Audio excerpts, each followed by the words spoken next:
গরম গরম লুচির সাথে এরকম রেসিপি থাকলে আশা করছি আর কিছু লাগবে না। এই রেসিপি বানাতে কি কি মশলা ব্যবহার করতে হবে, কিভাবে বেশি সুস্বাদু হবে, অবশ্যই পুরো ভিডিওটা দেখবে। পুরো ভিডিওতে টিপস পেয়ে যাবে, খুব ভালো ভালো টিপস। আর এই রেসিপি বানানো কিন্তু খুব সহজ।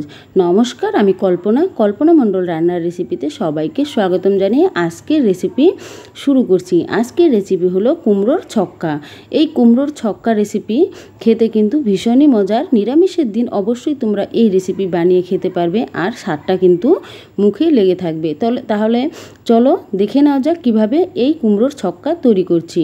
কুমড়োর ছক্কা বানানোর জন্য এখানে কুমড়ো ডুমো ডুমো করে কেটে নিয়েছি, আলুকেও ডুমো ডুমো করে কেটে নিয়েছি, আদা আর কাঁচা লঙ্কা রেডি করে নিয়েছি। এবার মশলাটা প্রথমে বানিয়ে নিব। মশলার জন্য কি কি মশলা নিচ্ছি অবশ্যই দেখে নাও। হাফ টেবিল স্পুন নিয়েছি সাদা জিরে, আর হাফ টেবিল স্পুনের মতো নিয়েছি আমি মৌরি, আর একটা শুকনো লঙ্কা। এগুলো কাঠখোলায় সুন্দর করে ভেজে নিব। এই মশলাটা কিন্তু কুমড়োর ছক্কার স্বাদটা কিন্তু অনেক গুণ বাড়িয়ে দিবে। তো অবশ্যই তোমরা এই মশলাটা শুকনো খোলায় ভেজে নিবে।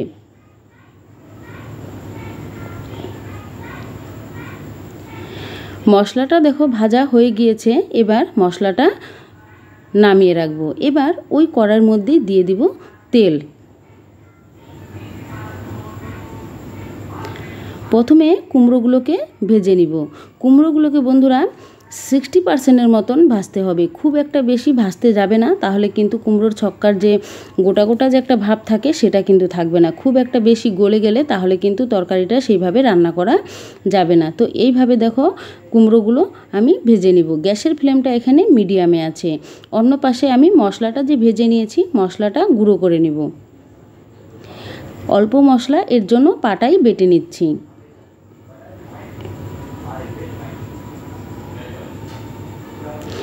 আর পাটায় বেটে রান্না করলে এর স্বাদ কিন্তু অনেকটাই ভালো হয়, সেটা কিন্তু আমরা সবাই জানি। আর সামান্য একটু মশলা তো, এর জন্য মিক্সির মধ্যে আর করলাম না। এখানে মশলাগুলো দেখো পাটাতে আমি এইভাবে সুন্দর করে বেটে নিব, শুকনো পাটাতে। এটা কিন্তু বাটাটাও অনেকটা সহজ। জলের থেকে এভাবে শুকনো যদি তুমি বেটে নাও তাহলে কিন্তু খুব সহজেই বাটা যায়। মশলাটা বাটা হয়ে গিয়েছে। এবার একটা আমি বাটিতে তুলে নিচ্ছি। মশলাটা নামিয়ে ওই পাটার মধ্যেই বেটে নিচ্ছি কাঁচা লঙ্কা আর আদা। এদিকে কুমড়োটা দেখো ভাজা হয়ে গিয়েছে। কুমড়োটা এবার নামিয়ে নিব।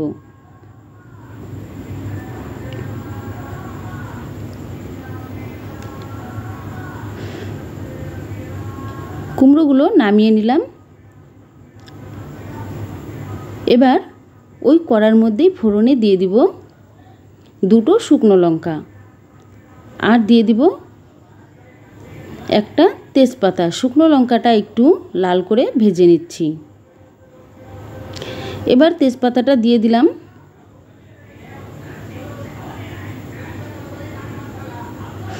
একটু নেড়ে চেড়ে তারপর দিয়ে দিচ্ছি এখানে পাঁচফোড়ন কিন্তু খুব ভালোভাবে সুন্দর করে ফোড়নটাকে ভেজে নিতে হবে। সামান্য একটু সাদা জিরে দিয়ে দিবে, তারপর ফোড়নটা লাল করে একটু ভাজবে। এর থেকে কিন্তু খুব সুন্দর একটা গন্ধ বেরিয়ে আসবে। নিরামিষের দিন পাঁচফোড়ন দিয়ে রান্না করলে কিন্তু মনটাই কিন্তু ভরে যায় এর গন্ধতেই।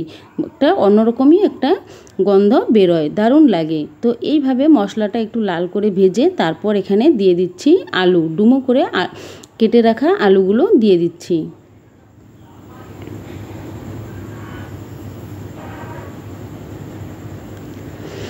আমি এখানে আলুগুলোকে ভেজে নিব। 2 মিনিটের মতো আলুগুলো ভেজে নিচ্ছি। এবার মশলা বানিয়ে নিব। হাফ টেবিল স্পুন দিয়ে দিলাম হলুদের গুঁড়ো, হাফ টেবিল স্পুন দিয়ে দিলাম জিরার গুঁড়ো, হাফ টেবিল স্পুন দিয়ে দিলাম কাশ্মীরি লাল লঙ্কার গুঁড়ো, হাফ টেবিল স্পুন দিয়ে দিলাম ধনের গুঁড়ো। এবার মশলাটাকে সুন্দর করে জল দিয়ে গুলে নিব, যাতে এর মধ্যে কোনো দানা না থাকে।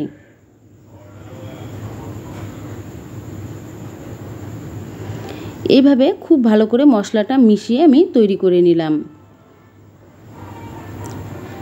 অন্য পাশে দেখো আলুগুলোকে একটু সাইড করে নিচ্ছি। মাঝখানে সামান্য একটু দিয়ে দিলাম হিং।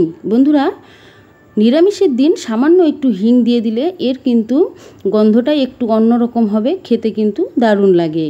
এবার আদা আর কাঁচা লঙ্কা বেটেছি, আদা আর কাঁচা লঙ্কা দিয়ে দিলাম, আর হলুদ, ধনে আর জিরের গুঁড়োটা যে জল দিয়ে গুলিয়েছিলাম সেটাও দিয়ে দিলাম। বাটিটা ধুয়ে সামান্য একটু জল দিয়ে দিলাম। এবার গ্যাসের ফ্লেমটা কিন্তু মিডিয়ামেই আছে, যেহেতু আলুগুলো একটু ডুমো ডুমো করে বড় করে কেটেছি, এটা সেদ্ধ হতে একটু টাইম লাগবে। এর জন্য বেশ ভালো করে নেড়ে চেড়ে নিয়ে তারপর কিন্তু এর মধ্যে দিয়ে দিলাম ছোলা। আগে থেকেই ভিজিয়ে রেখেছিলাম ছোলাটা অবশ্যই দেওয়ার চেষ্টা করবে, তাহলে খেতে দারুণ লাগে। এইভাবে নেড়ে চেড়ে ভালো করে কষিয়ে নিতে হবে।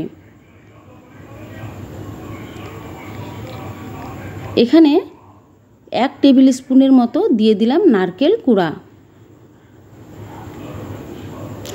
নারকেল কুড়া দিলে এর স্বাদটা কিন্তু অন্য মাত্রায় পৌঁছে যাবে বন্ধুরা, অবশ্যই নারকেল কুড়াটা দেওয়ার চেষ্টা করবে। নারকেল কুড়া দিয়ে বেশ ভালো করে নেড়ে চেড়ে নিচ্ছি। এইভাবে ভালো করে কষিয়ে তারপর কিন্তু এর মধ্যে দিয়ে দিব 1/2 কাপের মতো জল। যেহেতু আলুগুলো এখনও সেদ্ধ হয়নি, আলু আর ছোলা দুটোই কিন্তু সেদ্ধ হতে সামান্য একটু টাইম লাগবে, এর জন্য আমি ঢেকে দিলাম 3 থেকে 4 মিনিটের মতো। দেখো সেদ্ধ কিন্তু হয়ে গিয়েছে, ঢাকা উঠিয়ে অনেকটাই জলটা শুকিয়ে গেছে। এবার ভালো করে নেড়ে চেড়ে নিচ্ছি।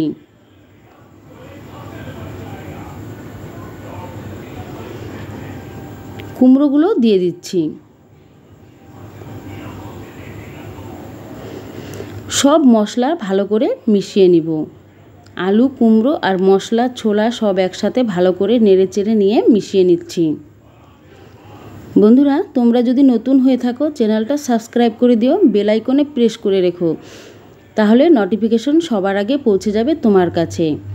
এবার আবারও 1/2 কাপের মতো জল দিয়ে ঢেকে দিলাম, তাহলে খুব সুন্দর তাড়াতাড়ি সেদ্ধ হয়ে যাবে। আগে কিন্তু লবণটা আমি দেইনি, তাহলে কিন্তু সেদ্ধটা কিন্তু বেশি হয়ে যাবে। এর জন্য লবণটা কিন্তু আমি পরে দিয়েছি, যাতে গোটা গোটা থাকে আর খেতেও কিন্তু ভালো লাগবে। যেহেতু নিরামিষ রান্না, এর জন্য 1 টেবিল স্পুন দিয়ে দিলাম চিনি। তো দেখো সেদ্ধ কিন্তু খুব সুন্দর হয়েছে, কিন্তু সবজিটা কিন্তু গোটা গোটাই আছে। এই রকম পর্যায়ে আমি আরেকটু নেড়ে চেড়ে নিব।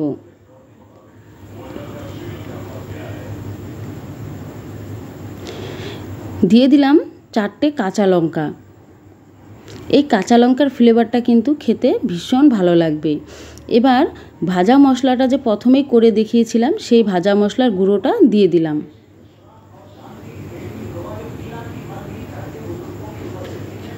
ভালো করে মিশিয়ে নিচ্ছি। তোমাদের যদি ভালো লাগে তাহলে অবশ্যই লাইক, কমেন্ট, শেয়ার করে দিও বন্ধুদের সাথে, তাহলে কিন্তু সবাই দেখতে পাবে। আর এই রেসিপি একবার খেলে সব সময় কিন্তু খেতে মন চাইবে। আবারও 1/2 টেবিল স্পুনের মতো দিয়ে দিলাম নারকেল কুড়া। নারকেল কুড়া দিয়ে ভালো করে নেড়ে চেড়ে নিলেই কিন্তু তৈরি হয়ে যাবে। বন্ধুরা, কেমন লাগলো ভিডিওটা অবশ্যই কমেন্টে জানিও। আর এতক্ষণ ভিডিওটা দেখার জন্য সবাইকে ধন্যবাদ।